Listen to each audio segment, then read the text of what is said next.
গাড়িতে সচল গোটা পরিবার। কারণ পরিবারের প্রধান উপার্জনকারীকে নির্ভর করতে হয় গাড়িটির ওপর।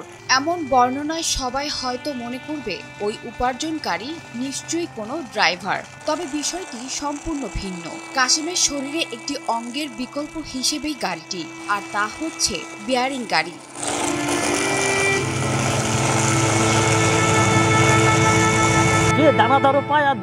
এবার জানা যাক কিভাবে গাড়িটি কাশেম ও তার পরিবারের জন্য হয়ে উঠল প্রধান নিয়ামক।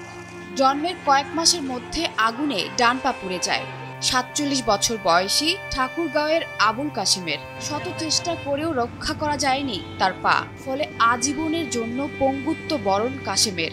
সংগ্রামী জীবনে ডান পায়ের বিকল্প হিসেবে বেছে নেন বেয়ারিং গাড়ি। জীবিকা বা আয় উপার্জনে দুই হাতের সহযোগী হিসেবে কোনো অংশে কম নয় কাশেমের বেয়ারিং গাড়িটি। বহু দূরে দূরে আমি কাজ বেয়ারিং গাড়ি নিয়ে যাই, কাজ করে খাই, কষ্ট, খুব কষ্ট। আর কি করবো, জ্বালা যন্ত্রণা। 3টা বাচ্চা হয়েছে, একটা ক্লাস 7-এ, একটা 4-এ উঠছে। এভাবে কষ্ট মষ্ট করে চালাইতেছি, যেভাবে হ্যান্ডসেম খাই যাচ্ছে। আমি মনে হয় সুযোগ পাইলাম, মনে হয় আমি বিষও খাইতে পারি। ঠাকুরগাঁও পীরগঞ্জ পৌরসভা ভেলাতৈর এলাকার বাসিন্দা আবুল কাশেমের জন্ম ১৯৭৮ সালে। জন্মের কিছুদিন পরেই আগুনে পুড়ে ডান পা হারায় সে। ছোট বয়সে এমনভাবে পা হারিয়ে চিন্তায় পড়ে যায় কাশেমের পরিবার। দীর্ঘ চেষ্টায় ব্যর্থ হয় তারা। অবশেষে পঙ্গুত্ব মেনে নিয়ে প্রতিবন্ধী হিসেবে ছেলেকে বড় করতে থাকে কাশেমের পরিবার। সবার লজ্জার ব্যাপার, মানুষের কাছে একদিন পা দিব, তারপর দিন আর নাই দে। ওখান থেকে যদি বলতে হবে তুমি চলে যাও, তোমাকে তো আর কি দিব, তুমি তো কাজ করেই খা। হ্যাঁ, একজন বলছে আমাকে, তুমি তো কাজ করে খা, তুমি আমার বাসায় কেন আসছো? এভাবে শৈশব কৈশোর পেরিয়ে যৌবন, বিয়ে দেওয়া হয় কাশেমকে। ব্যাস, স্ত্রী ও পরিবারের ভরণ পোষণের চাপ পড়ে তার উপর।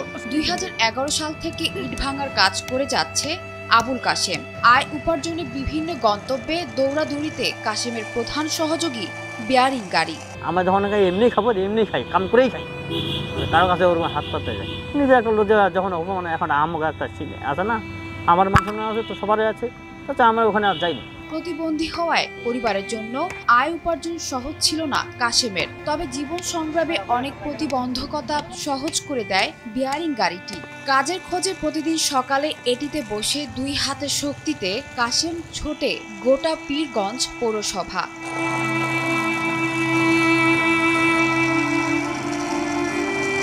কখনো কাজ মেলে, আবার কখনো কাজ মেলে না। যেদিন কাজ মেলে ওই দিন হাজিরা পান ৪ থেকে ৫০০ টাকা। এভাবে স্ত্রী ও ৩ সন্তানের ভরণ পোষণ চালিয়ে যাচ্ছেন কাশেম। এমন জীবন সংগ্রামে সন্তানদের লেখাপড়া চালিয়ে যাচ্ছেন তিনি। দুর্ঘটনার পর থেকে সংসার জীবনে আসার পর এবং ওর 3টা বাচ্চা, প্রথম বাচ্চার বয়স প্রায় 14-15 বছর। সরকারের কোনো সাহায্য দরকার আছে, এখন দিবে কিনা ওটা তো আমি সঠিক বলতে পারবো না, ওটা তো আমি কইতেই পারবো না। আমি কেমনি কীভাবে জানবো, আমি কি করব? আমিও মূর্খ, আমার বউও মূর্খ, আমার বউ কিছুই জানে না, আমিও কিছু জানি না। জীবনের বেশিরভাগ সময় সংগ্রামের সাথে কাটিয়ে ফেলেছেন কাশেম। এখন অনেকটা ক্লান্ত, কারণ শরীরও আর নিতে চায় না। তবুও পরিবার খরচ জোগাতে হবে কাশেমকে। তাই আবুল কাশেমের জন্য স্থানীয়দের প্রত্যাশা সরকারি, বেসরকারি বা কোনো সচ্ছল মানুষের আনুকূল্য।